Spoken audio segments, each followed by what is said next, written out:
အားလုံးကိုမင်္ဂလာပါရှင်ဒီညနေတော့ PEACP ဆိုတဲ့စကားလုံးမှာ E ဆိုတဲ့စာလုံးကိုပြောပြပေးပါမယ်ရှင်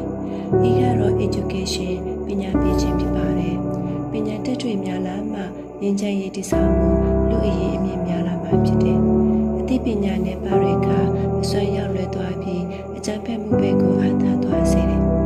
စင်ကြီးတုံတရားနဲ့ပါရခမှာသူတစ်ပါးရဲ့တွေ့ထုံမှုအောက်မှာရောက်သွားပြီးလက်ကင်တို့များပစယိုများဖြစ်သွားတတ်ကြပါတယ်ဒါကြောင့်အဝိဇ္ဇာအမောင်ကိုခွင့်မဲ့ပညာဉာဏ်ကိုအရေးကြီးသောကဏ္ဍမှာပါဝင်နေတာတွေ့ရပါတယ်မဟာဓမ္မခဏိကပြောထားပါတယ်ကျွန်တော်တို့ဒီဤကဘာပေါ်တွင်စစ်မှန်သောဉာဏ်ချမ်းရည်ကိုသင်ကြားပေးလို့လေစစ်ပွဲကိုဆန့်ကျင်သည့်စစ်မှန်သောတိုက်ပွဲကိုလွဲလို့လေကလေးများနှင့်အစာပြုကြရမှာဖြစ်ပါတယ်တဲ့